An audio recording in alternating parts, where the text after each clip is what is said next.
Area 51. Aliens, experiments, or the ultimate cover-up? What if the alien aren't being hidden from us by the government? What if the government are hiding something even stranger? Tucked up deep in the Nevada desert, surrounded by barbed wire, armed guards, and enough secrecy to make a Bond villain blush, Area 51 is a place so classified the government didn't admit it existed until 2013. For decades, it's been the epicenter of alien rumors, UFO sightings, and conspiracy theories. But what is it really hiding? Is it extraterrestrials? Or is Area 51 the ultimate smokescreen, hiding experiments even more bizarre than little green men? Buckle up, because we're about to peel back the layer on one of the most secretive places on Earth. Aliens? Advanced tech? CIA mind games? Let's find out. So, origins of Area 51. Area 51 was established in 1955 during the Cold War as part of a secret government project called Project Aquatone. Basically, the US was trying to outspy the Soviets. They needed a remote, isolated spot to test their new toy, the U-2 spy plane, which could fly at 70,000 feet, higher than any aircraft at all time. At that time, not all time. Perfect for spying, and perfect for confusing the locals who had never seen a plane that high up. Well, it also didn't look anything like a plane at that high up. Located in the barren Groom Lake area, a dry lake bed which provided a natural runway, the base grew fast, and so did these secrets. By the time the SR-71 Blackbird and the F-117 Nighthawk stealth planes rolled out, locals were convinced they were seeing flying saucers. Because, well, to be fair, they kind of look like flying saucers. The government's response: weather balloons. Well, because when in doubt, blame the weather. Oh, and security, yeah, just the basics. Armed patrols, motion detectors buried in the sand, and occasional threats of lethal force for anyone that wanders too close. Totally normal for a place that doesn't exist, right? Evidence for the conspiracies. 1. The UFO phenomenon. Area 51 is basically the Beyonce of UFO sightings. Always in the spotlight. See what I did there? Since the 50s, there have been hundreds of reports of strange lights, flying discs, and objects moving at impossible speeds. Pilots, military personnel, even civilians, people really that aren't prone to screaming "aliens" after seeing a bright star. One of the biggest events tied to Area 51 lore is the Roswell incident of 1947. Officially, weather balloon. Unofficially, people swear it was an alien spacecraft. And where did the wreckage go? Allegedly, it was shipped off to Area 51 faster than you can say extraterrestrial. Fun fact though, the military later admitted it wasn't a weather balloon, but part of Project Mogul, a classified program to detect Soviet nuclear tests. So, they lied, but it was for a good reason, right? Bob Lazar's claims. Right, we've all heard of Bob Lazar. Now meet the man, the myth, the meme. In 1989, he claimed he worked at a secret facility near Area 51 called S4. His job? Well, he was to reverse engineer alien spacecraft. What was his description of the craft, right? Gravity-defying, disc-shaped, and powered by something called Element 115. Well, at the time, 115 didn't even exist. Spoiler alert, this was synthesized by scientists in 2003. Was Bob just lucky, or did he really work with alien tech? We'll come to that. Lazar's claims that these crafts had no visible seams or rivets, as if they were moulded from a single material. 3D printing, maybe? The interior of them, shockingly minimalistic.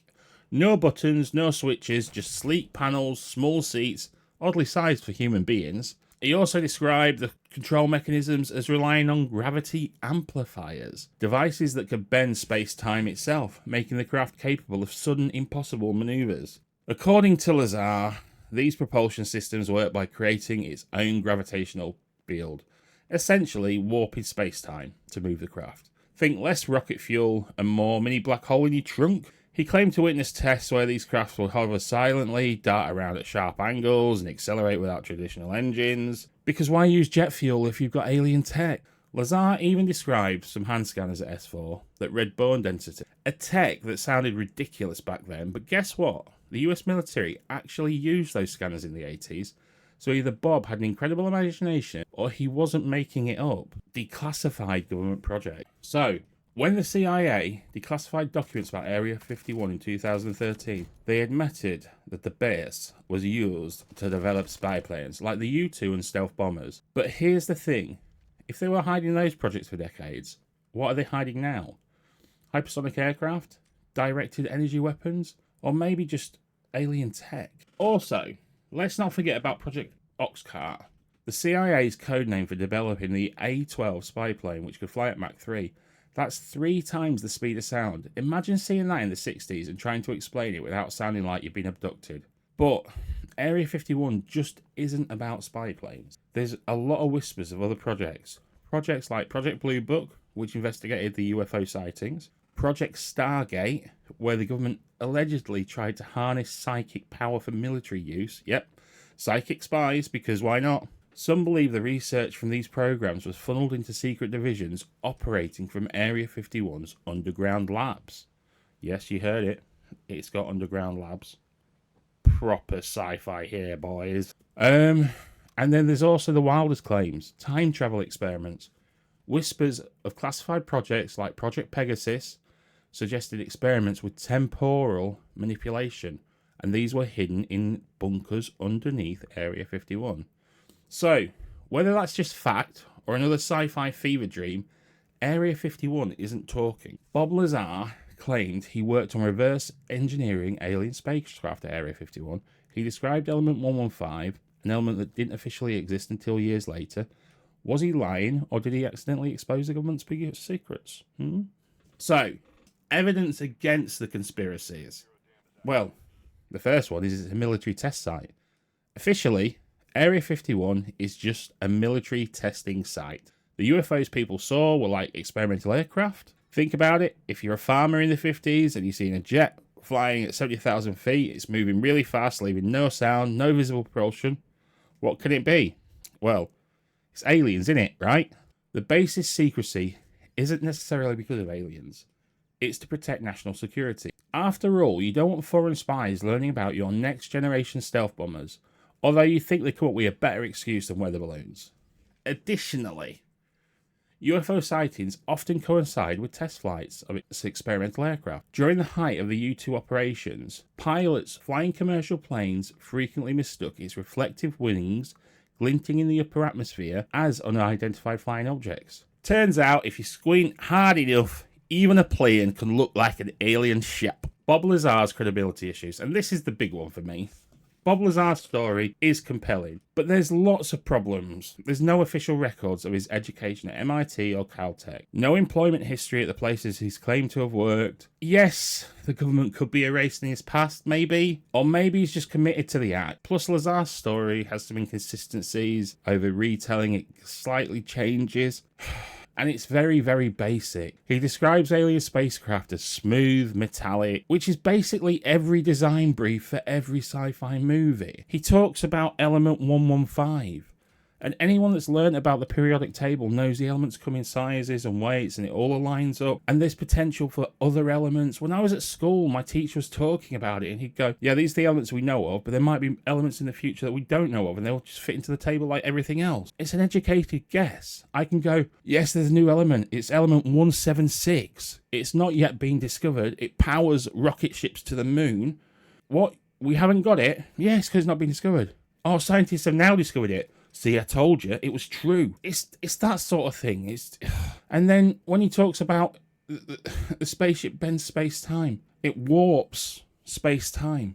We've all seen Star Trek. We all know how the machines work on Star Trek.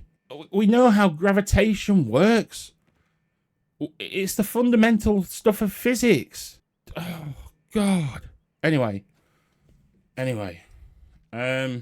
Critics also point out Lazar's claims. Lack of supporting witnesses, yeah? No colleagues, no supervisors, not even a disgruntled co-worker ready to spill the beans on this secret organisation. No one backing him up. For someone working on reverse engineering alien tech, you'd expect at least one guy named Dave to back him up. There's no hard evidence of any of it.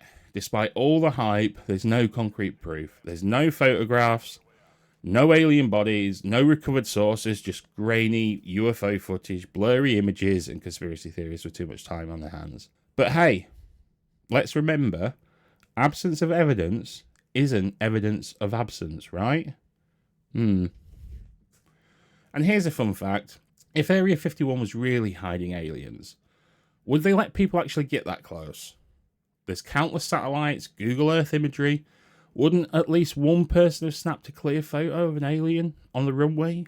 So, the government denied Area 51 even existed until 2013. If they can lie about that, what else are they hiding? Aliens, secret weapons, or something even weirder? What's the truth? What's the truth about Area 51? Aliens? Maybe. Secret experiments? Most definitely. But the biggest mystery in this whole story isn't what's inside Area 51.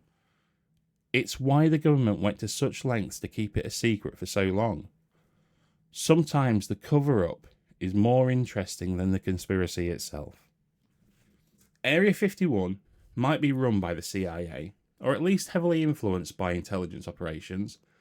If they're capable of covering up flying saucers, experimental aircraft, and who knows what else, imagine the projects we've never even heard the rumours about. Perhaps the biggest secret isn't what's hidden underground, it's how well they've convinced us to look in the wrong places. Maybe it was never about alien spaceships. Maybe the real question we should be asking, why did they need such an elaborate cover-up in the first place? What's so dangerous about the truth that it had to be buried under layers of myths, conspiracies, and distractions?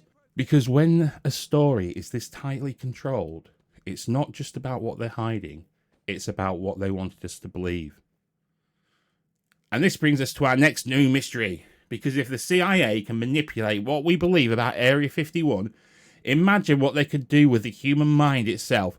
Next time, we're diving into MK Ultra, the CIA's real experiment in controlling the human mind. Yep, as creepy as it sounds.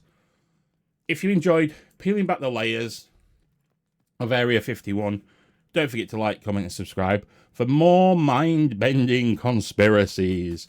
Got your own theories? Drop them below. I read every comment. Probably. Stay tuned for the next one as well. We'll uncover the secrets of MK Ultra, the CIA's real-life experiment in controlling the human mind. Yes, creepy, creepy, creepy. Laters. Into the dark I cannot see. I